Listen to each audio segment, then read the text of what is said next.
காலையிலே நம்முடைய சிந்தனைக்காக ஆதியாகமம் 22வது அதிகாரத்துக்கு நம்முடைய வேதாந்தத்தை திருப்பிக் கொள்ளலாம். அதனுடைய முதல் வசனத்தை மட்டும் இப்பொழுது நான் வாசிக்கிறேன். ஆதியாகமம் 22வது அதிகாரம் முதல் வசனம். இந்த காரியங்கள் நடந்த பின்பு தேவன் ஆபிரகாமை சோதித்தார். எப்படி எனில், அவர் அவனை நோக்கி, ஆபிரகாமே என்றார். அவன், இதோ அடியேன் என்றான். 2வது வசனம். அப்பொழுது அவர், உன் புத்திரனும் உன் ஏகசுதனும் உன் நேசகுமாரனும் ஆகிய ஈசாக்கை நீ இப்பொழுது அழைத்து கொண்டு மோரியா தேசத்திற்கு போய் அங்கே நான் உனக்கு குறிக்கும் மலைகள் ஒன்றின் மேல் அவனை தகன பலியாக பலியிடு என்றார்.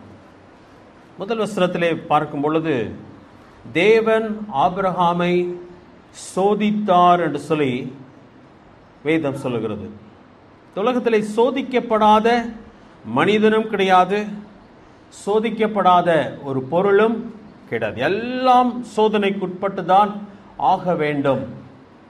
சோதனை என்று சொல்லும்பொழுது அதனுடைய தாங்கும் திறன், அதனுடைய பலன் என்ன என்பதை அறிவதற்காக ஒவ்வொரு பொருளும், ஒரு 2 வீலர் வாங்கினோம் என்று சொன்னால் சொல்லுவாங்க, இது 150 கிலோ வரைக்கும் இழுக்கும், அப்புறம் 2 பேர் போகலாம். அக்கா 4 பேர் போனால் வண்டி அது போகும், ஆனால் அது அவ்வளோதான் அதனுடைய கெப்பாசிட்டின்னு சொல்லுவாங்க. அதனுடைய பவர் எவ்வளோன்னு சொல்லியிருப்பாங்க. என்ன சொன்னால் அது ஏற்கனவே பரீட்சை பார்க்கப்பட்டு அதனுடைய திறன் எவ்வளவு என்பது வெளிப்படுத்தப்படுகிறது. எல்லா பொருளும், எல்லா மனிதனும், எல்லா காரியங்களுமே சோதனைக்கு உட்பட்டு தான் ஆக வேண்டும். சோதனை இல்லாமல் கிடையாது. சோதனை என்று சொல்லலாம், பரிசோதனை என்று சொல்லலாம், பரீட்சை என்று சொல்லி வேதத்திலே வார்த்தைகள் வருகிறது. சரியா? பேதுருவிலே வாசிக்கும் பொழுது, 1 பேதுருவிலே அப்போஸ்தலனாகிய பேதுரு அதை குறித்து சொல்லும் பொழுது என்ன சொல்லுகிறார் என்று சொல்லி பார்த்தால், முதல் அதிகாரத்திலே 7வது வசனத்திலே வாசிப்போம். போனால் விசுவாசத்திற்கான பரீட்சை என்று சொல்லி அங்கே அழகான ஒரு பதம் பயன்படுத்தப்பட்டிருக்கிறது. வாசிக்கிறேன் பாருங்கள். முதல் அதிகாரம் 7வது வசனம். 1 பேதுரு முதல் அதிகாரம் 7வது வசனம். அழிந்து போகிற பொன் அக்கினியினாலே சோதிக்கப்படும், அதை பார்க்கிலும் அதிக விலையேற பெற்றதாயிருக்கிற உங்கள் விசுவாசம் சோதிக்கப்பட்டு, அப்படி சொல்லுகிறார். விசுவாசம் சோதிக்கப்படுகிறது, பரீட்சை பார்க்கப்படுகிறது. நம்ம ஊரில் இவ்வளோ நாள் 5th வரைக்கும் பரீட்சை இல்லாமல் இருந்துச்சு, அதுக்கப்புறம் 8th வரைக்கும் பரீட்சை இல்லாமல் இருந்துச்சு. இப்போ சொல்கிறாங்க இல்லை, பரீட்சை வேணும்னு சொல்கிறாங்க. 12th மட்டும்தான் பரீட்சை இருந்துச்சு, 11th என்ன இல்லை, கவர்மெண்ட் எக்ஸாம் கிடையாது. அதனால் பிள்ளைங்க படிக்கிறதே கிடையாது. அதனுடைய விளைவுகளை இப்பொழுது பார்த்து விட்டு இனிமேல் 11th என்ன வைக்கணுன்றாங்க, பரீட்சை வைக்கணும் சொன்னால் தங்களுடைய திறன் எப்படி இருக்கிறது என்பதை பாராமலே 12th போய் எக்ஸாம் எழுதும்போது அவங்களால சிறப்பாக சாதிக்க முடியவில்லை. பரீட்சை ரொம்ப அவசியம். சரி, இந்த இடத்துல சொல்லும்போது உங்கள் விலையேற பெற்றதாக இருக்கிற உங்கள் விசுவாசம் சோதிக்கப்பட்டு, எதற்காக சொன்னால் அவர் வரும்பொழுது அது புகழ்ச்சியாக என்ன பண்ணணும், காணப்பட வேண்டும். அதான் தேவனுடைய நோக்கம். சரியா? தேவனால் பரீட்சிக்கப்படுகிற, பரிசோதிக்கப்படுகிற மனிதன், பிசாசினால் சோதிக்கப்படுகிற மனுஷன். 2 பதங்கள், 2மே மிக்ஸ் ஆகி பயன்படுத்தப்பட்டிருக்கிறது. நல்லா கவனிங்க. பரீட்சை, பரிசோதனை, சோதனை, இந்த வார்த்தைகள் பயன்படுத்தப்பட்டிருக்கிறது. சோதனை என்று சொல்லி எல்லா இடங்களிலும் பயன்படுத்தப்பட்டிருக்கிறது. ஆனால் தேவனால் சோதிக்கப்படுகிறது என்று சொன்னால் தேவன் ஒருவனையும் பொல்லாங்கினால் சோதிக்கிறவர் அல்ல என்பதை வாசிக்கிறோம். சோதனை, பரீட்சை எல்லாம் எதற்காக வருகிறது? சரிப்படுத்திக் கொள்ள. ஓகே, அது சரி, தவறு ஒன்றும் இல்லை. ஆனால் என்றைக்குமே ஒரு மாணவனுக்கு ஒரு பரீட்சை வைக்கப்படுகிறது என்று சொன்னால் அவன் தேறிவிட்டான் என்று சொல்லி அவனுக்கு முத்திரை குத்தி அவனை என்ன சொல்றாங்க, அடுத்த கிளாஸுக்கு அவனை அனுப்புகிறார்கள். அப்ப பரீட்சை வருவது அவனை ஃபெயில் ஆக்குவதற்காக அல்ல, பரீட்சை வருவது அவனை ப்ரமோட் பண்றதுக்காக, உயர் கல்விக்கு அவனை அனுப்புவதற்காக, தேறிவிட்டான் என்று சொல்லி அவனை பற்றி சொல்லுவதற்காக தான் பரீட்சை வருகிறது. சரியா? அங்கே யாக்கோபு முதல் அதிகாரத்திலே வாசிப்போமானால், ஜீவ கிரீடத்தை பெறுவான், ஜெயிக்கிறவனுக்கு என்ன உண்டு? பரிசு உண்டுன்னு சொல்லுகிறார். அப்ப ஆண்டவர் வைக்கிற பரீட்சையை பொறுத்தவரை, அந்த வசனத்தை அப்புறமா வாசிக்கலாம். தேவன் எதற்காக பரீட்சையை கொடுக்கிறான்னு சொன்னால், எனக்கு ஜீவ கிரீடத்தை கொடுப்பதற்காக, எனக்கு பரிசு வழங்குவதற்காக, நான் வெற்றி சிறந்தவன் என்பதை எல்லாருக்கும் முன்பதாக அறிவிப்பதற்காக எனக்கு என்ன கொடுக்கிறார்? பரீட்சைகளை, சோதனையை அவர் கொடுக்கிறார், பரிசோதனையை அளிக்கிறார். ஆனால் பிசாசானவன் நான் அந்த பரிசை பெறாதபடிக்கு நான் தோற்று போக வேண்டும் என்பதற்காக அவன் சோதனைகளை அனுப்புகிறான். ஆனால் தேவன் கொடுக்கும் பரிசோதனைக்கும் பிசாசு கொண்டு வருகிற சோதனைகளுக்கும் ஒரு வித்தியாசம் உண்டு. யாக்கோபு இப்ப எடுத்துக்கலாமா? சிலருக்கு இது தெரிந்த காரியம்தான், ஆனால் கவனித்துக் கொண்டே வாருங்கள். இன்றைக்கு ஆபிரகாமின் வாழ்க்கையிலே ஏற்பட்ட சோதனையின் அடிப்படையில் சில காரியங்களை நாம் கவனிக்க போகிறோம். சோதனையை நாம் ஜெயிக்க வேண்டுமா, தோற்கணுமா? ஜெயிக்கணும். எப்படி ஜெயிப்பது என்று சொன்னால், வெற்றி பெற்றால் தானே எனக்கு ஜீவ கிரீடம் உண்டு. யாக்கோபு முதல் அதிகாரம் எடுத்துக்கொள்ளலாம். 12வது வசனத்தை நான் வாசிக்கிறேன். வாலிபர்களும் நல்லா கவனிங்க. அதாவது வாலிபர்களை பற்றி யோவான் எழுதும் பொழுது, நீங்கள் பொல்லாங்கனை ஜெயிக்கிறவர்கள் சொல்கிறான். ஜெயிக்க வேண்டும். தோற்று போன ஒரு வாழ்க்கை, எப்பொழுதுமே தோற்று கொண்டே இருந்தா எப்பொழுதுதான் ஜெயிப்பது? சரியா? ஜெயிக்க வேண்டும். எப்படி ஜெயிக்க போகிறோம் கவனிக்க போகிறோம். சரியா? இந்த வசனத்திலே வாசிப்போமானால், முதல் அதிகாரம் 12ஆம் வசனத்திலே, சோதனையை சகிக்கிற மனுஷன் பாக்கியவான். சகிக்கிற மனுஷன் சொன்னா பல்ல கடிச்சுக்கிட்டு சகிச்சுக்கிறது, அந்த மாதிரி நம்மளுக்கு தமிழ்ல ஒரு அர்த்தம் நம்மளுக்கு மனசுக்குள்ள இருக்கு. ஆனால் அதை ஆங்கிலத்தில் சொல்லும் பொழுது who endure temptation சொல்கிறான்.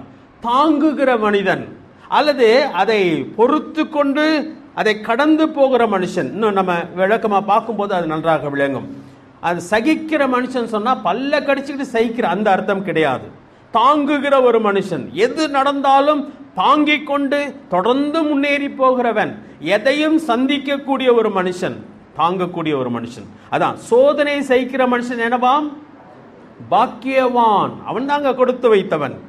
அடுத்து சொல்லுகிறான், அவன் உத்தமன் என்று விளங்கின பின்பு, அதாவது அவன் அந்த சோதனையை கடக்கக்கூடியவனாக இருக்கிறான் என்பதை விளங்கின பின்பு, அவன் அந்த சோதனையை ஜெயித்த பின்பு, கர்த்தர் தம்மிடத்தில் அன்பு கூறுகிறவர்களுக்கு வாக்குத்தத்தம் பண்ணின ஜீவ கிரீடத்தை பெறுவான் என்று சொல்லுகிறார். சோதனையை ஜெயிக்கும் பொழுது, ஒன்று நான் தாங்கக்கூடியவன் அல்லது அதை செய்யக்கூடியவன் என்பதை நிரூபிக்கிறேன். மற்றொன்று, நான் யாரை நேசிக்கிறேன் என்பதையும் காட்டுகிறேன், என் தேவனை நேசிக்கிறேன் என்பதை காட்டுகிறேன். அப்ப அந்த மனுஷனுக்கு தேவன் வாக்குத்தத்தம் பண்ணின ஜீவ கிரீடத்தை பெறுவான். எப்பொழுது என்று சொன்னால், உத்தமன் என்று விளங்கின பின்பு, தேவனிடத்தில் அன்பு கூறுகிறேன் என்பதை நிரூபித்த பின்பு. நம்ம ஆபிரகாம் படிக்க போகிறோம். கடைசியில் ஆண்டவர் ஆபிரகாம் பற்றி என்ன சாட்சி சொல்கிறார்? இப்பொழுது நான் அறிந்திருக்கிறேன். அதை கூட எடுத்து வாசிக்கலாமே. என்ன சொல்லுகிறார்? 12ஆம் வசனத்தை பாருங்க. 22வது அதிகாரம் 12ஆம் வசனம். அப்பொழுது அவர், பிள்ளையாண்டான் மேல் உன் கையை போடாதே, அவனுக்கு ஒன்றும் செய்யாதே. நீ அவனை உன் புத்திரன் என்றும் உன் ஏகசுதன் என்றும் பாராமல் எனக்காக ஒப்பு கொடுத்தபடியால் நீ தேவனுக்கு பயப்படுகிறன் என்று இப்பொழுது அறிந்திருக்கிறேன். தேவனுக்கு பயப்படுகிறன்னு சொன்னா நடுங்குகிறவன், அப்படியே பயந்து நடுங்க, அந்த அர்த்தம் இல்லை. தேவனுக்கு பயப்படுகிறவன்னா தேவனை நேசிக்கிறவன். ஏன்னா யாருக்காக யாரை கொடுத்தான்? தேவனுக்காக தன் பிள்ளையை பலிபீடத்திலே வைத்து விட்டான், சாக கொடுக்கிறான். அப்படியானால் என் பிள்ளையை காட்டிலும் நான் யாரை நேசிக்கிறேன் என்பதை நிரூபித்து விட்டான். ஆண்டவரே, நான் உண்மை நேசிக்கிறேன் என்பதை நிரூபித்து விட்டான். அதே காரியத்தை யாக்கோபுல கவனிங்க. அதை தான் அங்கே சொல்லுகிறான். சோதனையை சகிக்கிற மனுஷன் பாக்கியவான், அவன் உத்தமன் என்று விளங்கின பின்பு, கர்த்தர் தம்மிடத்தில் அன்பு கூறுகிறவர்களுக்கு ஆயத்தம் பண்ணின வாக்குத்தத்தம் பண்ணின ஜீவ கிரீடத்தை பெறுவான். அப்ப நான் சோதனையை சகிக்கும் பொழுது, அதை நான் தாங்கி நான் கடக்கும் பொழுது, ரெண்டு காரியம். ஒன்று, நான் உத்தமன், தகுதியுள்ளவன் என்பதை நான் நிரூபிக்கிறேன். இரண்டாவது, நான் நிரூபிக்கிறேன் என்ன என்று சொல்லி நிரூபிக்கிறேன், என் ஆண்டவரை நேசிக்கிறேன், என் ஆண்டவருக்காக எதையும் தாங்குவேன் என்பதை நான் நிரூபிக்கிறவனா இருக்கிறேன். பாடுகள் வரும் பொழுது, துக்கங்கள் வரும் பொழுது, கஷ்டங்கள் வரும் பொழுது, நான் ஓடி போவேனியானால் என் ஆண்டவரை காட்டில் எதை நான் நேசிக்கிறேன்? என் வாழ்க்கையை நான் நேசிக்கிறேன், என்னை நான் நேசிக்கிறேன். அதனால நான் அங்கே நிரூபிக்க தவறுகிறேன். இன்னொரு வசனம் வாசிக்கலாமா? சங்கீதம் 84 எடுத்துக்கொள்ளுங்கள். சங்கீதம் 84. சங்கீதம் 84 6வது வசனத்தையும் 7வது வசனத்தையும் நான் வாசிக்கிறேன். நல்லா கவனிங்க, நல்லா கவனிச்சுட்டு வாங்க. ரொம்ப முக்கியமான ஒரு காரியம். அழுகையின் பள்ளத்தாக்கை உருவ நடந்து அதை நீரூற்றாக்கி கொள்ளுகிறார்கள். மழையும் குளங்களை நிரப்பும். அவர்கள் பலத்தின் மேல் பலன் அடைந்து சீயோனிலே தேவ சந்நிதியில் வந்து காணப்படுவார்கள். அழுகையின் பள்ளத்தாக்கு, அதுக்கு முந்தின வசனத்தில் நீங்க பாத்தீங்கன்னா உம்மிலே பலன் கொள்ளுகிற மனுஷன் அப்படி சொல்றார். அதான் நமக்கு பாடுகள், ஆண்டவரை ஏற்றுக்கொண்டதுனாலே, ஆண்டுடைய பாதையில நடக்கிறதுனாலே எனக்கு சில பரீட்சைகள் உண்டு, சோதனைகள் உண்டு. அதை நம்ம இன்னைக்கு பார்க்கலாம். அப்படிப்பட்ட சோதனைகள், எனக்கு நடக்கிற சோதனை தான் உங்களுக்கு வருமா? கிடையவே கிடையாது. எனக்கு டோட்டலா டிஃப்ரெண்டா இருக்கலாம், உங்களுக்கு முழுமையா வித்தியாசமான ஒரு காரியமா இருக்கலாம். சில நேரத்தில் நாம் அது சோதனை, தேவன் என் வாழ்க்கையில அனுமதிக்கிற சோதனை என்பதையே புரிந்து கொள்வதற்கே தாமதமாகிவிடும். ஏதோ கஷ்டம் வந்துருச்சு நம்ம நினைக்கலாம், ஆனால் இல்லை. தேவன் என்னை வழி நடத்துகிற பாதைகள், ஒவ்வொரு நிமிஷமும் நான் அவருடைய பிள்ளையா இருக்கும் பொழுது என் வாழ்க்கையில நடக்கிற ஒவ்வொரு நொடியிலே நடக்கிற ஒவ்வொரு சம்பவமும் யார் கருத்திலிருந்து வருகிறது? தேவனுடைய கருத்திலிருந்து வருகிறது. அவர் என்னை வழி நடத்துகிறார். தாவீது சொல்லும் பொழுது, நான் மரண இருளின் பள்ளத்தாக்கிலே நடந்தாலும் பொல்லாப்புக்கு பயப்படேன், தேவரீர் என்னோடு கூட இருக்கிறார். அப்ப அவர் என்னோடு கூட நடந்து கொண்டே இருக்கிறார். அவர் தான் அந்த வழியில் என்னை நடத்துகிறார்.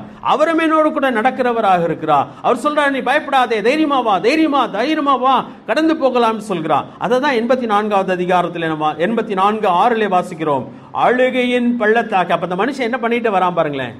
அழுகிறானா, சிரிச்சுட்டே வரானா? துன்பத்தில் அழுகிறாங்க. அப்ப அழுது கொண்டுதான் இருக்கிறான். ஆனால் அவன் தேவனை மறுதலித்து ஓடி போகவில்லை.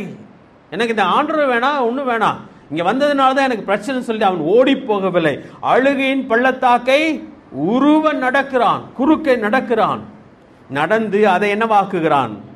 நீரூற்றாக்குகிறான். அதை யாக்கோபுல சொல்லும் பொழுது, சோதனை செய்கிற மனுஷன் பாக்கியவான், அவன் பாக்கியவானாக இருக்கிறான். அவன் நடந்து கடந்த பின்னாண்டி பார்த்தீங்கன்னா 7ஆம் வசனத்தில் வாசித்தால், அவர்கள் பலத்தின் மேல் பலன் அடைகிறார்கள், சீயோனிலே தேவ சந்நிதியில் வந்து காணப்படுவார்கள். அற்புதமான ஒரு காரியம். உருவ நடக்கிற மனுஷன், ஓடி போகிற மனுஷன் அல்ல, சோதனையை சகிக்கிற மனுஷன். தேவன் தனக்கு கொடுத்த அந்த சிலுவையை எடுத்துக்கொண்டு தைரியமாய் முன்னேறி செல்கிற மனுஷன் தான் தேவன் எதிர்பார்க்கிற காரியம். ஆண்டு சொல்கிறார், கலப்பையிலே தன் கையை வைத்து விட்டு பின்னிட்டு பார்க்கிறவன் எனக்கு சீஷனா இருக்க முடியாது சொல்றார். எனக்கு பாத்திரனா இருக்க முடியாது, அவன் என்னை பின்பற்ற முடியாதுன்னு சொல்லிவிட்டார் ஆண்டவர். என்னிலும் அதிகமாய் தன் தகப்பனையாவது தாயாவது குமாரையாவது நேசிக்கிறவன் எனக்கு சீஷனாய் இருக்க முடியாதுன்னு சொல்லிவிட்டார். ஒருவன் தன் சிலுவை எடுத்துக்கொண்டு என்னை அனுதினம் பின்பற்றாவற்றா எனக்கு சீஷனாய் இருக்க முடியாது என்று சொல்லிவிட்டார். அப்ப தேவன் என்னுடைய முதுகிலே வைக்கிற அந்த சுமைகளை நான் எடுத்துக்கொண்டு நடக்க வேண்டும். அது எல்லா நேரமும் இல்லைங்க, சில கட்டங்கள் வருகிறது. ஆண்டவர் என்னோடு கூட வருகிறதுனால நான் களி கூறுகிற நேரங்களும் உண்டு. அதான் தாவீது சொல்லும்போது, என்னை புல்லுள்ள இடங்களில் மேய்த்து அமர்ந்த தண்ணீர் நண்டை என்னை கொண்டு போகிறார், என் ஆத்துமாவை தேற்றுகிறார், என்னை நீதியின் பாதையில். இதெல்லாம் மகிழ்ச்சியான நேரங்கள், அவரோடு கூட நாம் நடக்கிறோம். ஆனா சில வேளையிலே நான் மரண இருளின் பள்ளத்தாக்கிலே நடக்க வேண்டிய நேரம், சோதனையின் நேரம், பாடுகளின் நேரம், தேவன் என்னோடு கூட நடக்கிறார் என்பதை கூட என்னாலே காண முடியாத இருளான நேரங்கள் வரும் பொழுது நான் தொடர்ந்து போக வேண்டுமா என்று சொன்னால், ஆம், தொடர்ந்து போக வேண்டும். தேவன் அதுதான் எதிர்பார்க்கிறார். பிசாசு என்ன செய்கிறான்னா, பாவமான காரியங்கள், இந்த யாக்கோபு எடுத்துக்கொள்ளலாம். நான் ஒரு காரியத்தை இந்த இடத்துல சொல்லியிருந்திருக்க வேண்டும், ஆனால் இப்பொழுது சொல்லுகிறேன். யாக்கோபு முதல் அதிகாரத்தில் 12வது வசனத்தை நாம் வாசித்தோம். சோதனையை சகிக்கிற மனுஷன் பாக்கியவான் என்று சொல்லி, அதே கீழே வருவோம், அடுத்த வசனத்திலே வருவோமானால் 13ஆம் வசனத்தை பார்ப்போமானால், சோதிக்கப்படுகிற எவனும் நான் தேவனால் சோதிக்கப்படுகிறேன் என்று சொல்லாதிருப்பானாக. அதாவது ஆதியாகமம் 22 முதல் வசனத்தில் என்ன வாசம்? யார் யாரைய சோதித்தது? தேவன் ஆபிரகாமை சோதித்தார். ஆனா இங்கே 13ஆம் வசனத்தில் வாசிக்கிறோம், சோதிக்கப்படுகிறவனும் நான் தேவனால் சோதிக்கப்படுகிறேன் என்று சொல்லாதிருப்பானாக. அந்த வசனத்தை அப்படியே நிப்பாட்டிட்டோம்னா தப்பா புரிஞ்சிரும். கீழே வாசிக்க வேண்டும். என்ன வாசிக்கிறோம் கீழே? தேவன் பொல்லாங்கினால் சோதிக்கப்படுகிறவர் அல்ல, ஒருவனையும் அவர் சோதிக்கிறவரும் அல்ல. பாவத்தினாலே, இச்சைகளினாலே தேவன் ஒருவனை என்ன பண்றதில்ல, அவரும் சோதிக்கப்படுகிறதில்லை, மற்றவனையும் அவர் சோதிக்கிறவரும் அல்ல. அப்ப இரண்டு காரியம் இருக்கு. ஒன்று, இப்ப ஆபிரகாமுக்கு கொடுக்கப்படுகிறது பரீட்சை. பரீட்சை. தாவீதுக்கு பத்சேபாள் நிமித்தம் வந்தது என்ன? சோதனை. சோதனை. அது சரியா? டெம்டேஷன் சொல்லி ஆங்கிலத்தில் வருகிறது. அப்ப பாவமான காரியத்தை என் கண்களுக்கு முழுவதாய் கொண்டு வந்து பிசாசு நிறுத்துகிறான், என்னை சோதிக்கிறான். அது தேவன் செய்கிறவர் அல்ல. என் ஆண்டவர் சோதிக்கிறார் ரொம்ப மோசமா அப்படின்னா பாவத்தினால் அவர் சோதிக்கிறவர் அல்ல. அதனால புரிஞ்சுக்கணும். ஆனால் தேவன் என்னை சில நேரத்தில் சோதிப்பார். ஆபிரகாமை சோதித்தது போல, யோபுவை சோதனைக்குள்ளாய் நடத்தினது போல தேவன் என்ன பண்ணுவார்? நம்மை நடத்த. ஆனாலும் ஒருவனையும் பொல்லாங்கினால் சோதிக்கிறவர் அல்ல. அதை நம்ம புரிஞ்சுக்கணும். இப்ப பாவ சோதனைகள் வருமானால் அது யார் மூலமாய் வருகிறது? பிசாசினாலே வருகிறது. எதற்காக வருகிறது? நான் அதுல விழுந்துட்டேன்னா நான் எதை இழந்து போவேன்? தேவனுடைய ஆசீர்வாதங்களை இழந்து போவேன் என்பதற்காக பிசாசு கொண்டு வருகிறான். ஆனால் தேவன் பரீட்சைகளை கொண்டு வருகிறார், பரிசோதனைகளை கொண்டு வருகிறார். எதற்காக கொண்டு வருகிறான் சொன்னால், நான் ஜெயித்து நான் எங்க போகணும்? இன்னும் உயர்வான நிலைக்கு போக வேண்டும். அப்ப நம்ம ரொம்ப ஜாக்கிரதையாக இருக்க வேண்டும். ஒரு வசனத்தை வாசிக்கலாம். 1 கொரிந்தியர் 10வது அதிகாரம். 1 கொரிந்தியர் 10வது அதிகாரம் 13வது வசனத்தை வாசிக்கிறேன். 1 கொரிந்தியர் 10வது அதிகாரம் 13வது வசனம். மனுஷருக்கு நேரிடுகிற சோதனை அல்லாமல் வேறே சோதனை உங்களுக்கு நேரிடவில்லை. அதாவது இந்த இடத்துல பரிசோதனையா சோதனையா அப்படி இல்லை, ரெண்டுமே சரி. சரியா? ஒருவேளை பிசாசின் மூலமாய் வருகிற சோதனையா இருந்தாலும் சரி. யோபுக்கு வந்து யார் தான் சோதனையை கொண்டு வந்தது? பிசாசு தான் கொண்டான். ஆனால் யார்கிட்ட பெர்மிஷன் வாங்கினா? ஆண்டோட்ட போய் கேட்டுட்டு தான் வந்தான். சரி நீ என்ன மாதிரி பண்ணிக்கோப்பா அப்படின்னு சொன்னாரா? இல்லை இல்லை, அவனுக்குரியதோடு அவனை என்ன பண்ணக்கூடாது, தொடக்கூடாது, லிமிட் வச்சார். அதுக்கப்புறம் மறுபடியும் வந்தான். அப்ப சொன்னாரு அவனத்தோடு அவன் உயிரை மட்டும் என்ன பண்ணக்கூடாது, தொடக்கூடாது. அப்ப ஆண்டவர் அனுமதிக்கிறார், லிமிட் வைக்கிறார். ஏன்னா அவனால் அவ்வளவு தாங்க முடியும்னு சொல்லி யார் நம்பினது? ஆண்டவர் நம்பினார். சரியா? அதை மனசுல வச்சுட்டு இந்த வசனத்தை வாசிங்க. மனுஷனுக்கு நேரிடுகிற சோதனை அல்லாமல் வேறே சோதனை உங்களுக்கு நேரிடவில்லை. முதல் பாயிண்ட், எல்லா மனுஷனுக்கு நேரிடுறது யாருக்கு நேரிடுது? எனக்கும் நேரிடுகிறது. இரண்டாவது காரியம், தேவன் உண்மையுள்ளவராயிருக்கிறார். என்ன உண்மையுள்ளவராயிருக்கிறார்? வாசிங்க, அந்த வசனத்தை பார்த்துட்டே வரணும். சரியா? அவர் உங்கள் திராணிக்கு மேலாக உங்களை என்ன பண்ண மாட்டாரு, நீங்கள் சோதிக்கப்படுவதற்கு அவர் இடம் கொடுக்க மாட்டார். அப்ப தேவன் உண்மையுள்ளவராயிருக்கிறார். என்ன உண்மையுள்ளவராயிருக்கிறார் அப்படின்னா, உங்களால எவ்வளவு தாங்க முடியுன்றதை அவர் அறிஞ்சிருக்கிறதுனால அதுக்கு மேல அதை விடவே மாட்டார். சரியா? அப்ப உங்களால் தாங்க முடியும் என்பதை அவர் அறிவார். அது மட்டும் இல்ல, அவர் அடுத்ததாக என்ன சொல்லுகிறார்? சோதனையை தாங்கத்தக்கதாக சோதனையோட கூட அதற்கு தப்பிக்கொள்ளும்படியான போக்கையும் உண்டாக்குகிறார். தாங்கிக் கொள்ளும் பலனையும் கொடுக்கிறார், தப்பிக்கொள்ளும் வழியையும் அவர் உண்டாக்குகிறார்.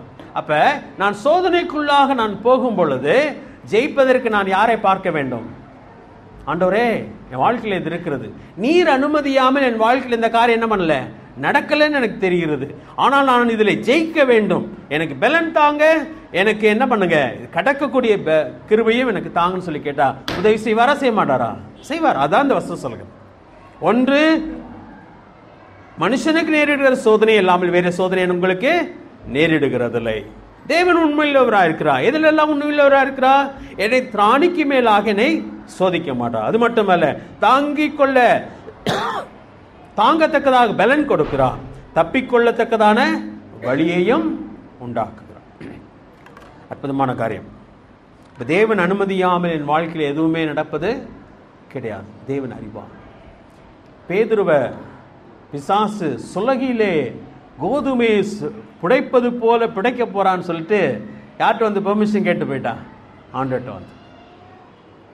ஆண்டவர் அல்ல பேதுருவை சோதிப்பது. யார் சோதிக்க போகிறான்? பிசாசு சோதிக்க போகிறான். பிசாசு பேதுரு தோற்று போய்விடக் கூடாது என்பதற்காக முன்னாடியே எச்சரித்துட்டாரு. பேதுரு, நாளைக்கு நீ என்னென்ன பண்ண வர, 3 தடவை மறுதளிக்க போகிற, பயப்பட போற, உன்னை பிசாசு கோதுமையை சுலகிலே புடைப்பது போல புடைக்க போகிறான் என்ற உத்தரவு வேற வாங்கிட்டான். நான் உனக்காக என்ன பண்ண போறேன்? வேண்டிக் கொள்ளுவேன்னு சொல்கிறான். அப்ப ஆண்டவர் அவனை எச்சரிக்கிறது மட்டும் இல்ல, உனக்காக நான் என்ன பண்ணுவேன்? வேண்டிக்கொள், உன் சகோதரனை திடப்படுத்து. எப்ப? நீ குணப்பட்ட பின்பு. அதாவது என்ன அர்த்தம்னா, நீ விழுவ, அப்புறம் என்ன பண்ணுவ? எந்திரிப்ப, நீ மறுபடியும் குணப்படுவ, எனக்காக பயன்படுவ. அப்ப நீ யாருக்கு உதவியா இருக்கணும்? உன் சகோதரனுக்கு உதவியாயிரு. அப்ப எவ்வளவு லெங்க்தியா சொல்லிட்டாரு பாருங்களேன். பிசாசு வந்து பெர்மிஷன் வாங்கினது சொல்லிட்டாரு, நிச்சயமா உன்னை புடைச்சு எடுக்க போறான்னு சொல்லிட்டாரு. ஆனா நான் உனக்காக என்ன பண்ணுவேன்? ஜெபம் பண்ணுவேன்னு சொல்லிட்டாரு. நீ காயப்படுவ சொல்லிட்டாரு, நீ குணமாவேன்ட்டுன்னு சொல்லிட்டாரு. அதுக்கப்புறம் என்ன பண்ணு? உன் சகோதரை ஸ்திரப்படுத்துன்னு சொல்லுங்க. இப்ப தேவனுக்கு எல்லாமே தெரியுமா தெரியாதா? தெரியுங்க. அதனால பயப்பட வேண்டாம். மனுஷனுக்கு நேரிடுகிற சோதனை தான் நமக்கு வருகிறது. சரியா? பேதுரு பாவ காரியத்தில் விழல, பயந்து போய் யார மறுதலிச்சிட்டான்? ஆண்டவரை மறுதலித்தவனாக நிற்கிறான். ஒரு சில சோதனைகளை பார்த்துவிட்டு வேகமாக ஆபிரகாமுடைய வாழ்க்கைக்குள்ளாய் நம்ம கடந்து போகலாம். சரியா? முதல் மனுஷனுக்கு சோதனை வந்தது இல்லையா? ஆதாமுக்கும் ஏவாளுக்கும் சோதனை வந்தது. அவங்க அதில் தோற்று போனார்கள். சரியா? அவர்கள் அதிலே தோற்று போகிறார்கள். சோதனை உங்கள் வாழ்க்கையில வருகிறதாக இருக்கிறது. எதுல வருகிறது சொன்னா, ஆண்டவர் அவங்களுக்கு எல்லாத்தையும் சொல்லிட்டார், நீங்க எல்லாத்தையும் சாப்பிடலாம் சொல்லிட்டாரு. ஆனா ஒரு மரத்தினுடைய கனியை மட்டும் என்ன பண்ண வேணாம் சொல்லிட்டாரு? சாப்பிட வேணாம் சொல்லிட்டார். எதற்காக அப்படி சொன்னார் சொன்னா, அந்த மனுஷனுக்கு அவங்களுக்கு செய்ய வேண்டியதெல்லாம் ஆண்டு செஞ்சிட்டாரா செய்யலையா? 6 நாள்ல என்னென்னலாம் அவங்களுக்கு உண்டாக்கணுமோ எல்லாத்தையும் உண்டாக்கி, அவங்களுக்கு அழகான ஒரு தோட்டத்தையும் உண்டாக்கி அவங்கள அங்க கொண்டு வந்து வச்சிட்டார். அப்ப ஆண்டோடைய எதிர்பார்ப்பு என்னன்னு சொன்னா, இவங்க எனக்கு கீழ்ப்படிய போறாங்களா இல்லையா என்பதை தேவன் என்ன பண்ணுகிறார்? சோதிக்கிறார். நல்லா புரிஞ்சுக்கோங்க, முக்கியமான ஒரு காரியம் அது. ஆதியாகமம் போயிடலாம், அது பின்பதாக நான் இந்த பகுதிக்கு வருகிறேன். 22வது அதிகாரம். ஆபிரகாம் வாழ்க்கையில அந்த வசனத்திலே முதல் காரியம் வருகிறது சொன்னா, இந்த காரியங்கள் நடந்த பின்பு அப்படி சொல்லிடுது. அப்ப நம்ம கேள்வி கேட்டாகணும், எந்த காரியம் நடந்த பின்பு? சரி, அந்த அதிகாரம் அப்படிதான் ஆரம்பமாகிறது.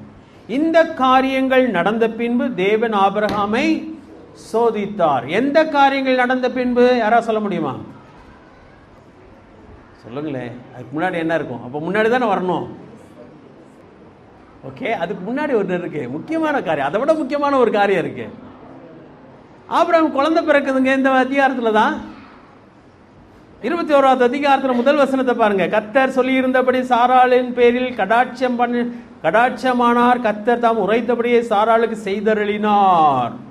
பிள்ளை பெற்றாங்க, பிள்ளை பால் மறந்தது, பிள்ளைக்கு பெரிய விருந்தெல்லாம் பண்ணியாச்சு. பெரிய பயங்கரமான இன்சிடென்ட். அப்புறம் அந்த பிள்ளைக்கு ஆசீர்வாதமா இருக்கிறதுக்காக தான் இஸ்மவேல் என்ன பண்ணிட்டார்? ஆண்டவர் வெளியே அனுப்பின்னு சொல்லிட்டார். அதுக்கப்புறம் பார்த்தீங்கன்னா அங்க யார் வர்றது? 22வது அதிகாரத்து வசனத்துல 21, 22ல 21வது அதிகாரம் 22வது வசனத்துல அபிமெலேக்கு அங்க வருகிறான். வந்து என்ன சொல்றான் பாருங்களேன், ஆபிரகாமை நோக்கி. 22வது வசனத்துல வாசிக்கிறேன். நீ செய்கிற காரியங்கள் எல்லாவற்றிலும் தேவன் உன்னோட இருக்கிறார். எந்த ஊருக்காரரு? அந்த ஊருக்காரரு. அந்த ஊர்ல இருக்கிற ராஜா ஆபிரகாம் ஒரு நாடோடி, அவனுக்குன்னு ஒரு இடம் கூட இல்ல. சரியா? அடுத்த அதிகாரத்துல 23வது அதிகாரம், சாரால் மரிக்கும் போது அவளை புதைக்கிறது கூட ஒரு நிலம் இல்லை. சொல்ல போனா அவன் பரதேசி. ஆனா அந்த ஊர் ராஜா ஆபிரகாமை பார்த்து சொல்லுகிறார், ஆபிரகாமை நோக்கி, நீ செய்கிற காரியங்கள் எல்லாவற்றிலும் தேவனோட இருக்கிறார். அற்புதமான காரியம். அந்த 23வது அதிகாரத்துக்கு வருவோமானால், மனைவி இறந்து போகிறார். அவருக்கு ஒரு குகையை வாங்குறதுக்காக விலை பேசுகிறார். அப்போ அந்த ஊர் மக்கள் சொல்றாங்க, என்னங்கயா விலை பேசிட்டு இருக்கிறீங்க, உங்களுக்கு எது வேணுமோ என்ன பண்ணிக்கோங்க, எடுத்துக்கோங்க. இல்ல இல்ல, நான் காசு கொடுத்து வாங்க விரும்புகிறேன் சொல்கிறான். அப்ப அந்த ஊர் மக்கள் என்ன சொல்றாங்க பாருங்களேன். 6வது வசனத்தை வாசிக்கிறேன், 23:6. எங்கள் ஆண்டவனே, யாரை பார்த்து யார் சொல்றது? அந்த லோக்கல் மக்கள் ஆபிரகாமை பார்த்து, பரதேசியை நாடோடியா இருக்கிற அந்த ஆபிரகாமை பார்த்து, நாங்கள் சொல்லுகிறதை கேளும், எங்களுக்குள்ளே நீர் மகா பிரபு. என்ன அழகான வார்த்தை இல்லை? நான் ஏற்கனவே பல முறை எடுத்து காமிச்சிருக்கிறேன். 19வது அதிகாரத்துக்கு வாங்க. ஆபிரகாமுடைய தம்பி பையன் லோத்து, அவரும் போனாரு. எங்க? சோதோம் குமோராவுக்கு போனாரு.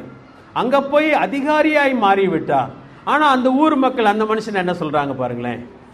9ஆம் வசனத்தை வாசிக்கலாம். 19வது அதிகாரம் 9வது வசனம். அதற்கு அவர்கள், அப்பாலே போ, பரதேசியா வந்த இவனா நியாயம் பேசுகிறான்?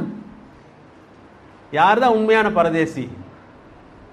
ஆபிரகாம் தான் கூடாரத்திலே வாசம் பண்ணுகிற மனுஷன்.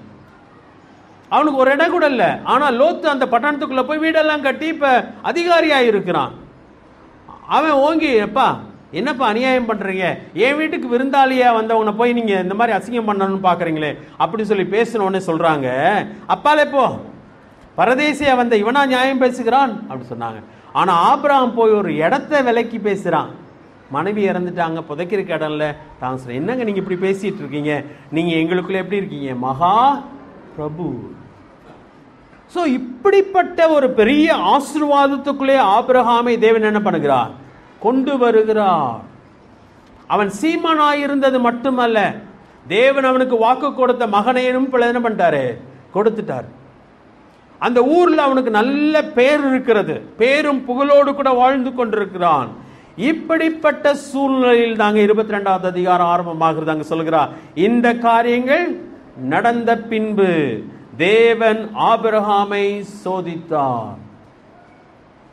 காலத்துக்கு முன்னாடி அரைப்பரிச்சை வர நேரத்தில் முழு பரிச்சைன்னு சொன்னாங்கன்னா என்னத்துக்காக இருக்கு? அப்படிலாம் வராது. ஒரு வருஷம் சொல்லி கொடுத்த பின்னாடி என்ன பண்ணுவாங்க, இந்த முழு பரிச்சை வரும். ஆண்டவரும் சரியான நேரம் வரும்பொழுது என்ன வைக்கிறாரு, பரீட்சை வைக்கிறார். ஆபிரகாமுக்காக அவர் செய்ய வேண்டிய எல்லாவற்றையும் செய்து முடித்து விட்டு, தான் சொன்ன எல்லாவற்றையும் வாழ்க்கையில செய்த பின்பு ஆபிரகாம் எப்படி இருந்திருப்பானா, ரொம்ப சந்தோஷமா இருந்திருப்பான் அந்த சூழ்நிலையில். 1 சாமுவேல்ல வாசிப்போமா, 2 சாமுவேல்ல வாசிப்போமானால், 7வது அதிகாரத்திலே வாசிப்போமானால், 11வது அதிகாரத்தில் தான் பாவத்திலே விழுகிறான். யாரு? தாவீது. 7வது அதிகாரம் 1 வசனத்திலே ஒரு குறிப்பு வருகிறது. தாவீதுனுடைய சூழ்நிலை எப்படி இருந்தது என்பது வருகிறது. சரியா? 2 சாமுவேல் 7வது அதிகாரம் 1 வசனம். கர்த்தர் ராஜாவை சுற்றிலும் இருந்து அவனுடைய எல்லா சத்துருக்களுக்கும் அவனை நீங்களாக்கி இளைப்பாற பண்ணின போது, அப்ப ஒரு ரெஸ்டுக்குள்ள வந்தாச்சு. ஏன்னா தாவீது சவுலாலே விரட்டப்பட்டவன், வாழ்நாள் எல்லாம் விரட்டப்பட்டான். இப்ப அவன் வாழ்க்கையில் என்ன ஆயிட்டான், செட்டில் ஆயாச்சு. நல்ல அமைதலான ஒரு சூழ்நிலை, எதிரியே இப்ப இல்லை. நல்ல கேதுருக்களால் செய்யப்பட்ட மர வீடு கட்டியாச்சு, அதுல நல்ல ஹாயா உட்கார்ந்தாச்சு. அவனை எதுக்கிறதுக்கு ஆள் கூட இல்லை. அந்த இடத்துல 7வது அதிகாரத்தில் தாவீதுக்கு ஒரு நல்ல ஆசை, ஆலயம் கட்டணும்னு சொல்லி. ஆனா அதனுடைய தொடர்ச்சி 11வது அதிகாரத்துக்கு வருவோமானால் அங்கதான் என்ன பண்றான், பாவத்திலே விழுந்து போகிறான். ஏசாமியுடைய வாழ்க்கையை யோசித்து பாருங்க. எப்ப சோதனை வந்தது? 40 நாள் அவர் உபவாசம் இருந்தார். நல்ல ஆவிக்குரிய நிலைமையில உச்சத்திலே அவர் நின்ற பொழுது அவருக்கு என்ன வந்தது, சோதனை வந்தது. அதனால்தான் வேதம் சொல்லு, நிற்கிறேன் என்று எண்ணுகிறவன் விழாதபடிக்கு எச்சரிக்கையா இருக்கிறார். நான் செட்டில் ஆயிட்டேன் பிரதர், அப்படின்னு நான் சொல்லும் பொழுது, நான் நன்றாக இருக்கிறேன் பிரதர். சிலட்டெல்லாம் நீங்கள் எப்படி பிரதர் இருக்கீங்க, நல்லா இருக்கீங்களாண்ணா? நான் சூப்பராக, ஆண்டரோட சூப்பராக இருக்கிறேன் சொல்கிறேன். நமக்கு அப்போ தான் பகீர்னும். ஏன்னா அதுதான் ஆபத்தான இடம், அதுதான் ஆபத்தான இடம். அதனால தான் நான் எப்பொழுதுமே ஜாக்கிரதையாய் இருந்து ஆக வேண்டும். சில வேளை அந்த நேரத்தில் தான் தேவன் என்னை பரீட்சிக்கிறார். அந்த நேரத்தில் பிசாசு என்ன பண்ணுறான்? உள்ள நுழைகிறான், என்னை கவிழ்ப்பதற்காக. சரியா? நிறைய நேரத்தில் கஷ்டமான நேரத்திலலாம் ஆண்டவரே ஆண்டவரே ஆண்டவரே ஆண்டவரேன்னு சொல்லி பத்திரமா போயிடுவோம். ஆனால் எல்லாமே நல்லா இருக்கும்போது என்ன பண்ணிடுவோம்? ஹாயா ஜாலியாக பொத்துன்னு போய் கீழே விழுந்துருவோம். தேவன் அதை எச்சரிக்கிறவராக இருக்கிறார். சரியா? அதை 22வது அதிகாரம் எப்படி ஆரம்பமாகிறது என்று சொன்னால், அந்த காரியங்கள் நடந்த பின்பு, கேர்லெஸ்ஸாக இருக்கிற நேரங்க அது, அஜாக்கிரதையாக இருக்கிற நேரம் அது. ஆதாமும் ஏவாளும் ரொம்ப சந்தோஷமாக இருந்த நேரம் அது. பிசாசு வந்து அவர்கள் என்ன பண்ணுகிறான்? வஞ்சிட்டான். ஏவாள் சொல்கிறான், என் சர்ப்பம் என்னை வஞ்சித்ததுன்னு சொல்லி. ரொம்ப ஜாக்கிரதையாக இருக்க வேண்டிய ஒரு காரியமாக அது காணப்படுகிறது.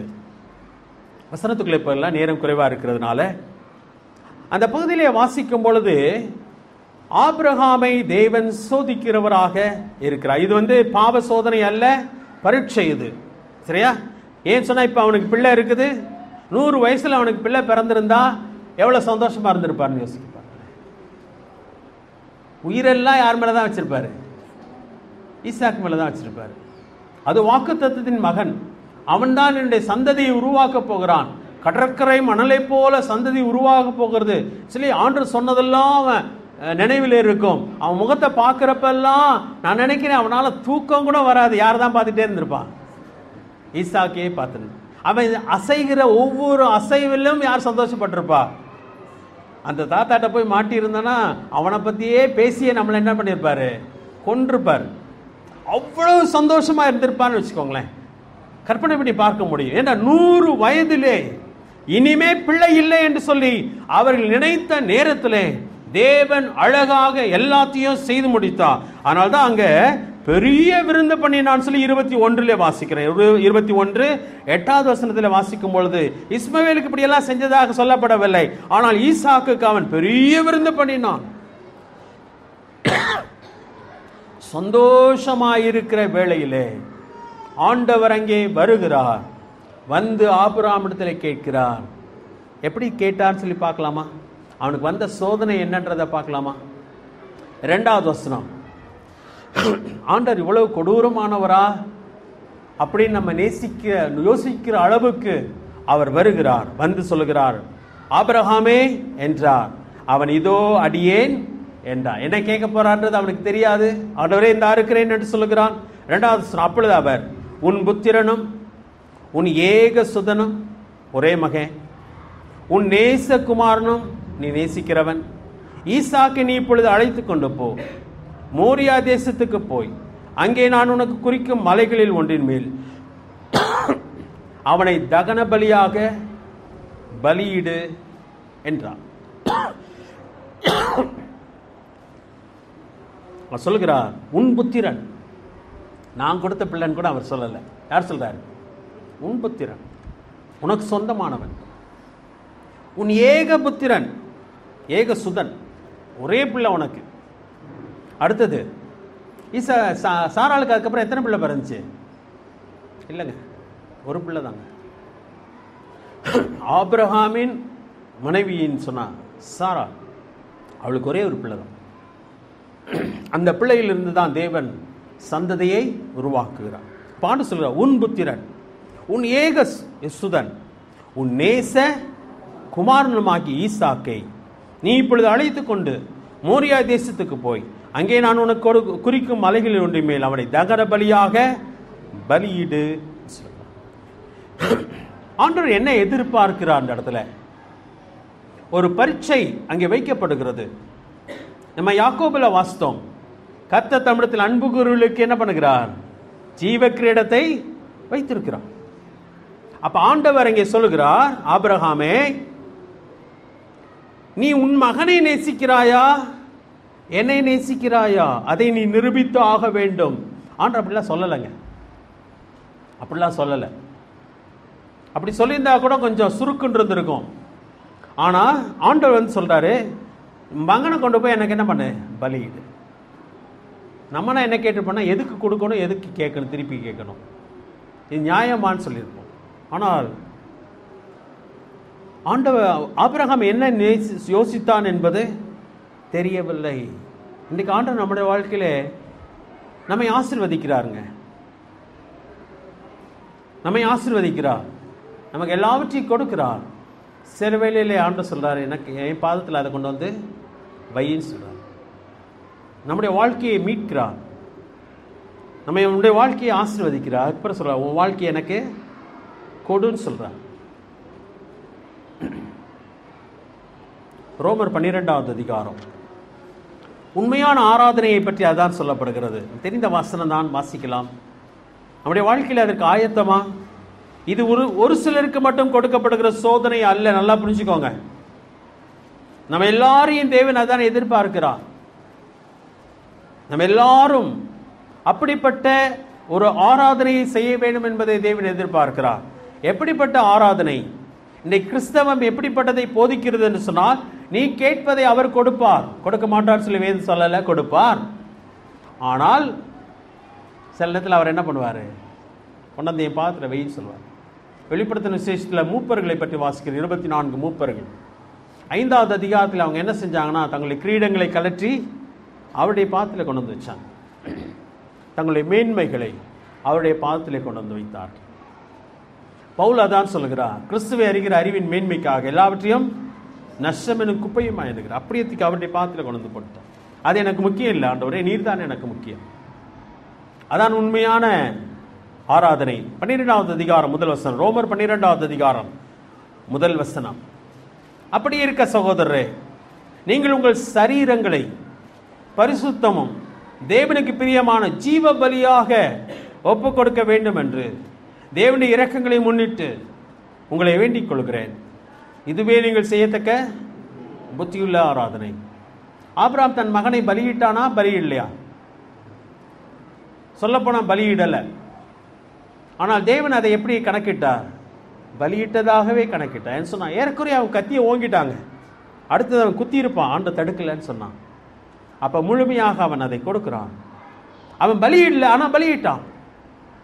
தேவன் அதுதான் சொல்கிறார், ஜீவ பலியாக நம்முடைய வாழ்க்கையை அவருடைய பலிபீடத்திலே நாம் வைக்க வேண்டும். அதை தான் தேவன் எதிர்பார்க்கிறார். ஜீவ பலியாக ஒப்பு கொடுக்க வேண்டும் என்று தேவனுடைய இரக்கங்களை முன்னிட்டு உங்களை வேண்டிக் கொள்கிறேன். இதுவே நீங்கள் செய்யத்தக்க புத்தியுள்ள ஆராதனை என்று சொல்கிறார். தேவன் அந்த காரியத்தை நம்முடைய வாழ்க்கையிலே கேட்கிறார். ஆபிரகாமாலை செய்ய முடிஞ்சிச்சுங்க.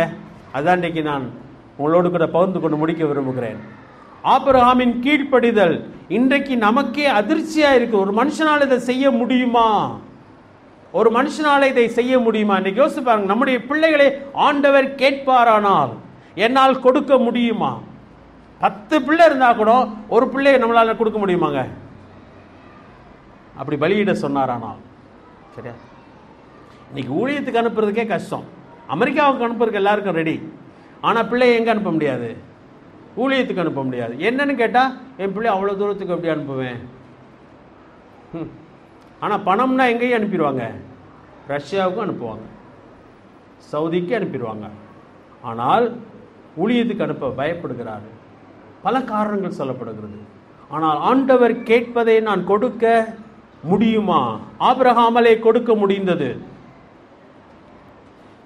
3 காரியங்கள் 4 காரியங்கள் நம்ம பார்க்க போகிறோம். ஆபிரகாமின் வாழ்க்கையிலே அந்த கீழ்ப்படிதல் எப்படி முடிந்தது என்பதற்கு 4 காரியங்கள் பார்க்க போகிறோம். சரியா? முதல் காரியம், தாமதியாமல் கீழ்ப்படிந்தான்.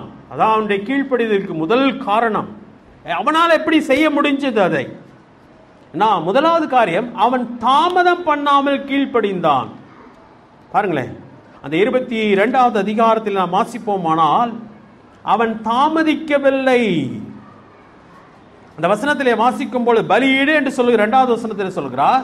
3ஆம் வசனத்திலே வாசிக்கும் பொழுது, ஆபிரகாம் அதிகாலையில் எழுந்து தன் கழுதையின் மேல் சேணம் கட்டி தன் வேலைக்காரரை கூட்டிட்டு புறப்பட்டு போனான்னு சொல்லி 3ஆம் வசனம் முடியுது.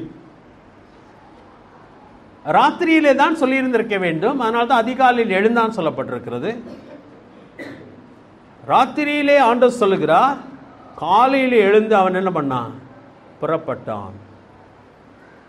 நிறைய நேரத்தில் நம்மளால கீழ்ப்படிய முடியாமல் போறது காரணம் என்ன தெரியுமா? நம்ம வாக்கு கூட கொடுத்துருவோம். ஆனா இன்னைக்கு வேணா ஆண்டவரே, 2 நாள் கழிச்சு, 1 வாரம் கழிச்சு, இந்த 1 வருஷம் என்ன கொஞ்சம் பொறுத்துக்கோங்க, நான் அடுத்த வருஷம் என்ன பண்ணிடுறேன், நான் அதை செஞ்சிருவேன் அப்படின்னு சொல்லி வாக்கு கொடுத்து தள்ளி போடுகிறபடினாலே என்னால் என்ன பண்ண முடியல? கீழ்ப்படிய முடியாமல் போய்விடுகிறது. ஆனா ஆபிரகாம் என்ன செய்தான் சொன்னான்? உடனடியாக தாமதியாமல் கீழ்ப்படுகிறான். தாமதிக்கும் போது நம்ம மனசு மாறுறதுக்கு நிறைய வாய்ப்புகள் இருக்குது. சில நேரத்தில் ஆண்டவர் நம்மோடு கூட பேசுறது தெளிவாக இருந்திருக்கும், சரி என்று நாம் சொல்லியிருப்போம். ஆனால் நாட்கள் போகும் பொழுது ஒரு மனுஷன் ஆண்டுகிட்ட இருக்கிறார், ஆண்டவரே நீர் எங்கே போனால் நான் உம்மை பின்பற்றி வருவேன். ஆண்டு அவனை வான்னு சொல்லிட்டாரு. ஆனால் அவன் சொல்லுகிறா, நான் வீட்டுக்கு போய் எங்கள் அப்பா இறந்தவொடனே என்ன பண்ணுறேன், எங்கள் அப்பாவை புதைச்சிட்டு நான் வரேன்னு சொல்கிறான். அப்படின்னா என்ன அர்த்தம்னா, சொத்தெல்லாம் நான் எல்லாம் பங்கு போட்ட பின்னாடி என்ன பண்ணுறேன், உம்மை பின்பற்றி வருகிறேன். ஆட முடியாது. மரித்தோரை அடக்கம் பண்ண, நீ என்னை பின்பற்றி உடனே கீழ்ப்படி சொல்கிறான். பேதுரு, யோவான், யாக்கோபு எல்லாத்தையும் நீங்கள் பார்த்தீங்கன்னா ஆண்டவர் அவங்கள போய் கடற்கரையில் சந்திக்கிறார். என்னை பின்பற்றி வாருங்கள் என்று சொன்னார். அவங்க எல்லாம் என்ன பண்ணாங்க? எல்லாவற்றையும் விட்டு அவரை பின்பற்றினார்கள். உடனடி கீழ்ப்படிதல் தான் கீழ்ப்படிய முடியுமே ஒழிய தள்ளி போடுவோமானால் பிசாசு நம்மை வஞ்சிப்பதற்கு ஏராளமான வழிகள் உண்டு. 2வது காரியம், அவனால் எப்படி கீழ்ப்படிய முடிந்ததுன்னு சொன்னா, ஒரு உறுதியான கீழ்ப்படிதல் அவனுக்குள்ளே இருந்தது, உறுதி இருந்தது. அது என்னன்னு சொல்லி நான் எடுத்து காட்டுறேன் பாருங்க. அதாவது நான் கீழ்ப்படியாமல் போவதற்கு ஏதாவது தடை வந்து விடுமோன்னு சொல்லி அவன் ஜாக்கிரதையா இருக்கிறான். கீழ்ப்படியாமல் போய்விடக்கூடாது, அல்லது கீழ்ப்படியாமல் போவதற்கு ஏதாவது தடை வந்து விடுமோன்னு சொல்லி அவன் பயப்படுகிறான். அந்த அவனுக்குள்ளே ஒரு உறுதி காணப்பட்டது. அதை நீங்க கவனிச்சீங்கன்னா, யார்கிட்ட சொல்லல, அவன் சாராள்கிட்ட சொல்ல. ஏன் சொல்லல? நம்ம நினைப்போம் நியாயமாங்க, மனைவிட்ட சொல்லாம போறது நியாயமா? மனைவிட்ட சொன்னா என்ன நடக்கும்? நீங்க வேணா போய் உங்களையே பலியிட்டுக்கோங்க, ஏன் பிள்ளைய என்ன பண்ணிருங்க, விட்டுருங்க. இது உங்க பிள்ளை கிடையாது. யார் பிள்ளை? ஏன் பிள்ளை. வேணா இஸ்மவேலை கொண்டு போய் ஈடுபடுங்க, பலியிடுங்கன்னு சொல்லி. அவனுக்கு தெரியும் தடை வந்துடும் சொல்லி, நல்லாவே தெரியும். அவனுக்கு ஒரே ஒன்று, ஆண்டவர் சொன்னதை நான் செஞ்சாகணும், அதற்கு தடை வருவதற்கு நான் இடம் கொடுக்க மாட்டேன்னு சொல்லி மனைவிட்ட சொல்லலை. அது நியாயமா நியாயம் இல்லையா? நம்மளை இந்த கலாச்சார சூழ்நிலையில் அதெல்லாம் எப்படிங்க ஏற்றுக்கிட முடியும்? 1000 நீங்கள் சொல்லலாம். ஆனால் அவன் எதை பற்றியும் கவலைப்படல. தன் வேலைக்கு தன்னுடைய மகனுக்கு பெண் பார்க்க அனுப்பும் பொழுது, தன் வேலைக்காரன் அனுப்பும் போது தொடை கீழே கையை வச்சு என்னப்பா வாங்கிட்டா? சத்தியை வாங்கினா. எதுக்கு? நீ திருப்பி வர்றதுக்குள்ளே நான் உயிரோடு இருப்பேனான்னு எனக்கு தெரியாது, ஆனால் என் பிள்ளை மட்டும் எங்கே போயிடக்கூடாது, நான் புறப்பட்டு வந்த இடத்துக்கு திரும்பி போகக்கூடாது. உறுதி. தேவன் சொன்னதை நான் செஞ்சு ஆகணும், அதுக்கு எந்த தடை வராதபடிக்கு நான் பார்த்து கொள்வேன். நம்மனா ஆண்டவர் சொன்னதுக்கு ஒரு தடை வர்றதுக்காகவே யார்கிட்ட போய் சொல்லியிருப்போம்? மனைவிட்ட போய் சொல்லிட்டு ஆண்டவர்கிட்ட போய் சொல்லிடுவோம், ஆண்டவரே மனைவி விடவே மாட்டேறான், ஆண்டவரே நான் செஞ்சிருவேன், ஆனால் இந்த அவ தான் காரணம், அவன் விட மாட்டேறான். சும்மா ஜோக்கு சொல்லலை.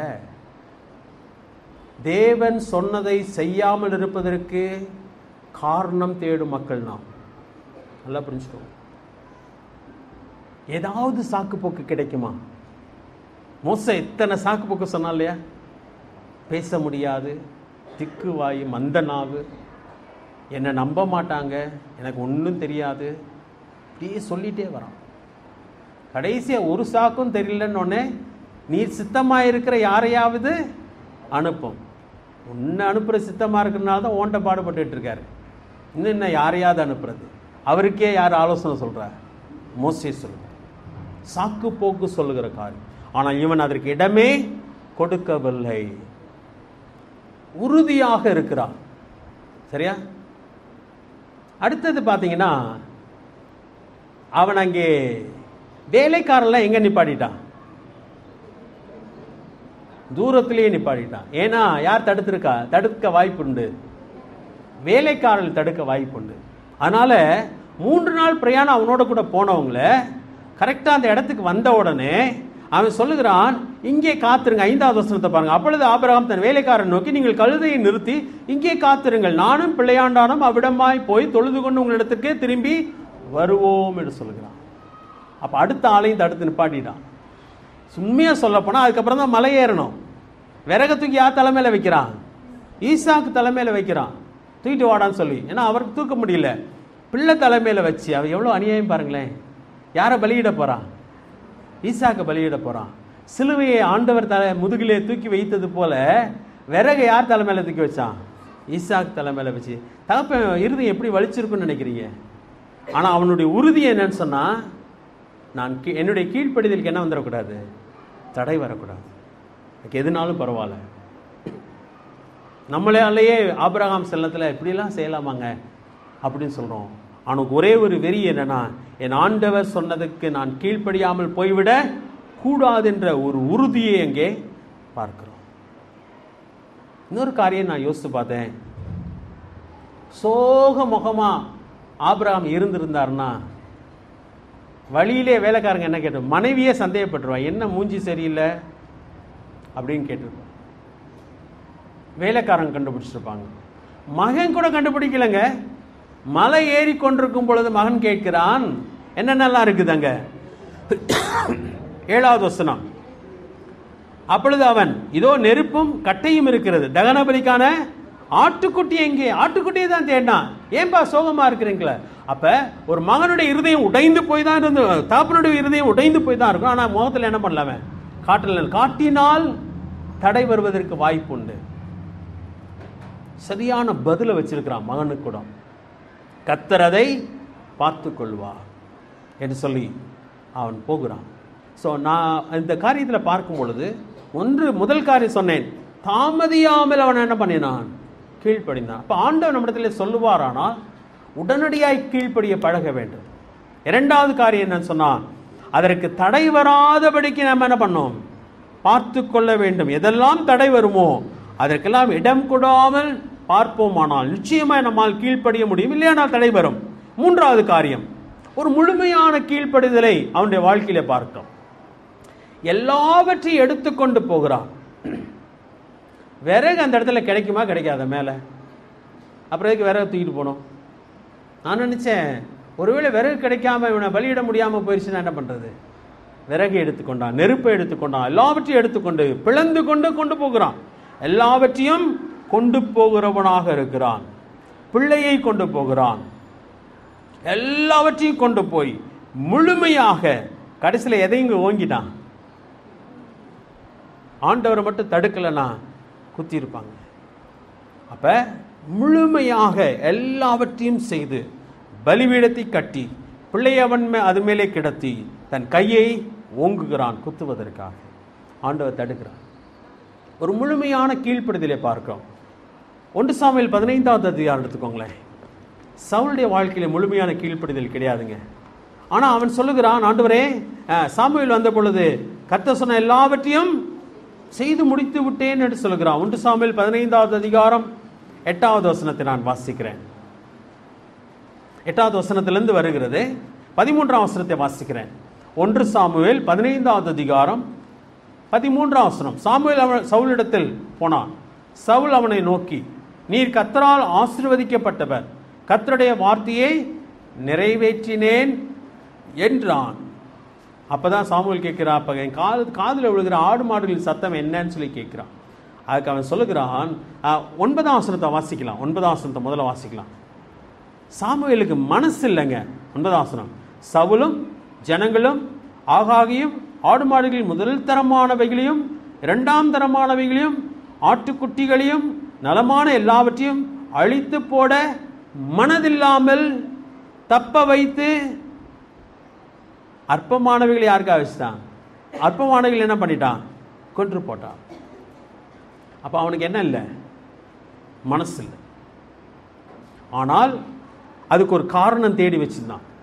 ஆடு மாடுலாம் இருக்கே எதுக்கு அப்படின்னு கேட்ட உடனே 15ஆம் வசனத்தை சொல்லுகிறான். அந்த ஆடு மாடு எதுக்கு? 15ஆம் வசனம் 4வது வரியில, உம்முடைய தேவனாய கர்த்தருக்கு, என்னுடைய தேவன் கூட அந்த இடத்துல அவன் சொல்ல, என்ன சொல்லுகிறான்? உம்முடைய தேவனாய கர்த்தருக்கு பலியிடும்படிக்கு தப்ப வைத்தார்கள். வச்சேன்னு கூட சொல்லல, வைத்தார்களாம். மற்றவர்களை முற்றிலும் அழித்து போட்டோம் என்றான். எவ்வளவு மோசமான ஒரு பதில் பாருங்க. காரணம் சொல்லுகிற மனிதர் நொண்டி சாக்கு சொல்லுங்க. ஏன்பா செய்யலைன்னா, சிலத்தில் ஆண்டோட்ட இப்படி கூட சொல்றது உண்டு, இந்த சாப்பை ஏன் நீ செய்யறதில்ல? எவன் தான் யோக்கியம்? எவன் தான் யோக்கியம்?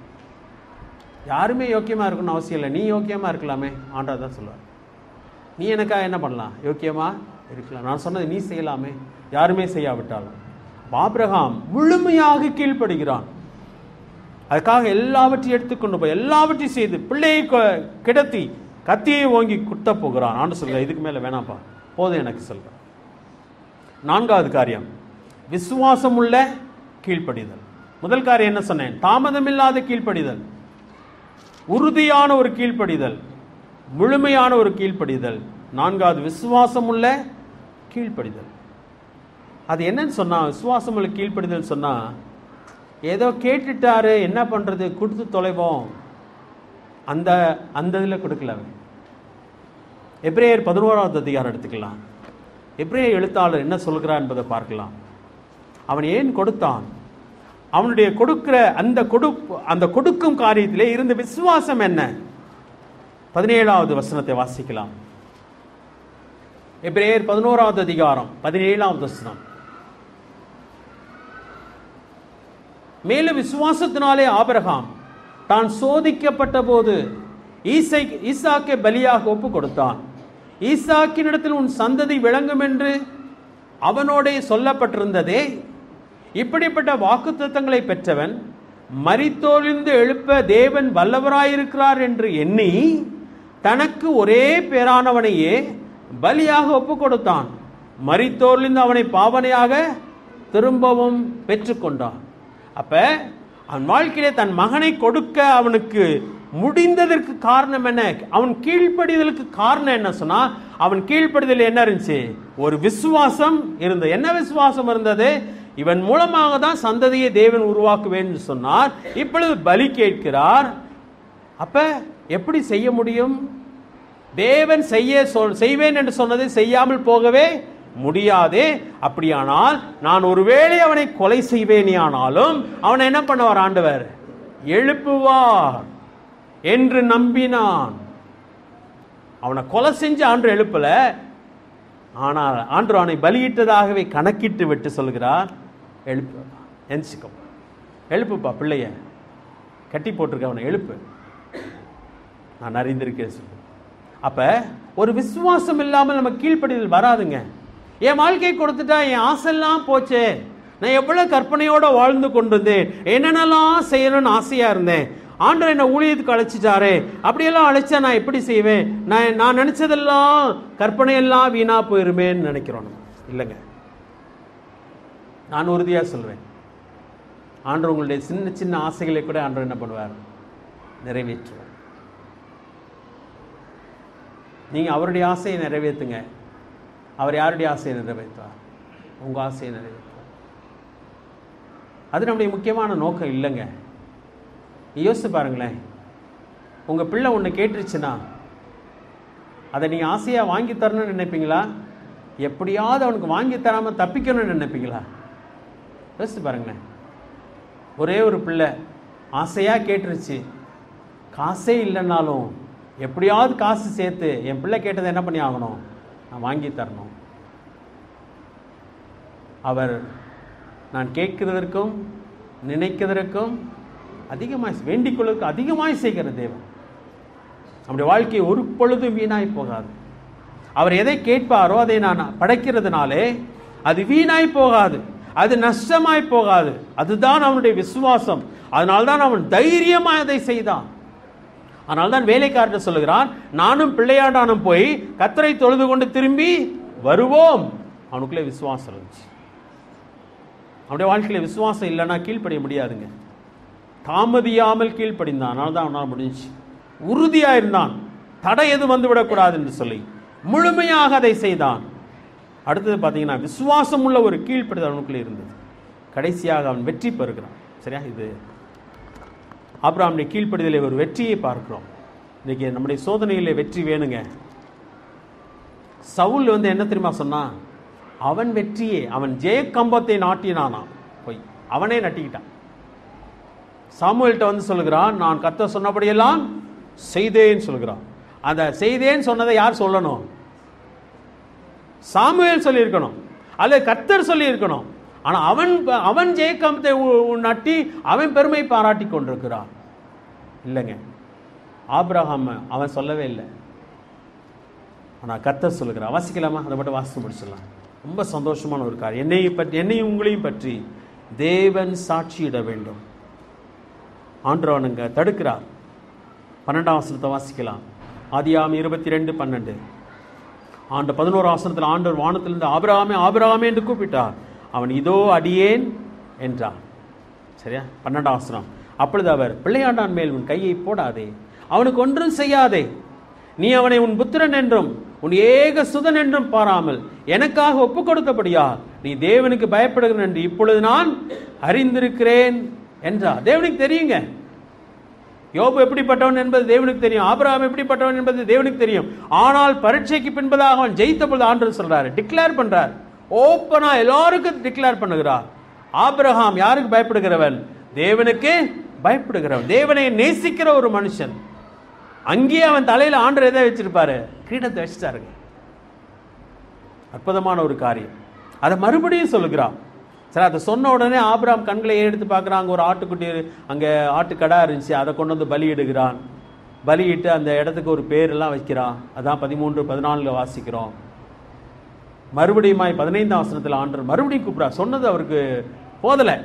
சரியா? ஒரு தடவை சொன்னது அவருக்கு பத்தலை. 15ஆம் வசனத்தில் கர்த்தருடைய தூதனான 2ஆம் தரம் வானத்திலிருந்து ஆபிரகாமை நோக்கி கூப்பிட்டு, நீ உன் புத்திரன் என்றும் உன் ஏக சுதன் என்றும் பாராமல் அவனை ஒப்பு கொடுத்து இந்த காரியத்தை செய்தபடியால் நான் உன்னை ஆசீர்வதிக்கவே ஆசீர்வதித்து உன் சந்ததியை வானத்து நட்சத்திரங்களைப் போல கடற்கரை மணலைப் போலவும் பெருகவே பெருக பண்ணுவேன். 2 தடவை ஏன் அழுத்துறாரு நினைக்கிறீங்க? கட்டாயம் செய்வேன்பா அப்படின்னு சொல்லுகிறது போல. கட்டாயம் செய்வேன், செய்யாமல் இருக்கவே மாட்டேன் என்பதை ஆண்டு அங்கே உறுதியாய் சொல்கிறார்.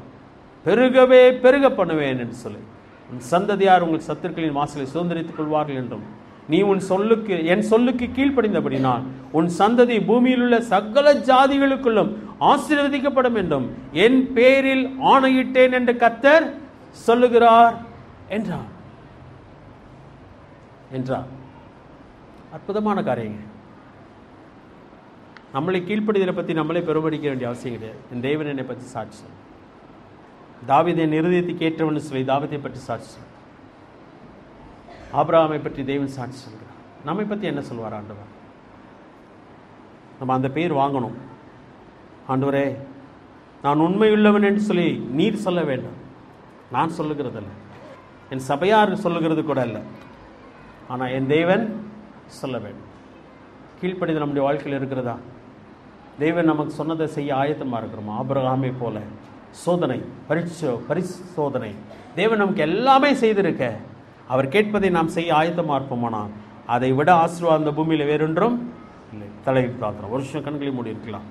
இந்த மகத்துவமான ஒரு அழைப்பு நமக்கு கொடுக்கப்பட்டிருக்கிறது. ஏதோ தேவன் நம்முடைய கையில் இருக்கிறதை பிடுங்கிக் கொள்ள அவர் விரும்பவில்லை.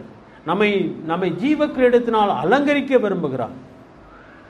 அவன் ஜீவ கிரீடத்தை பெறுவான் என்று சொல்கிறான். சோதனையை சகிக்கிற மனுஷன் பாக்கியவான், அவன் உத்தமன் என்று விளங்கின பின்பு கர்த்தரிடத்தில் அன்புவர்களுக்கு அவர் ஆயத்தம் பண்ணின, வாக்குத்தத்தம் பண்ணின ஜீவ கிரீடத்தை பெறுவான். அந்த ஜீவ கிரீடத்தை உங்க தலையில வைத்து அழகு பார்ப்பதற்காக எதிர்பார்க்கிறார். நீங்கள் சோதனையை ஜெயிக்க வேண்டும் என்று சொல்லி எதிர்பார்த்து நிற்கிறார். ஏவாள் தோற்று போனாள், ஆதாம் தோற்று போனான், அநேக மனிதர்கள் தோற்று போனார்கள், சிலர் ஜெயித்தார்கள்.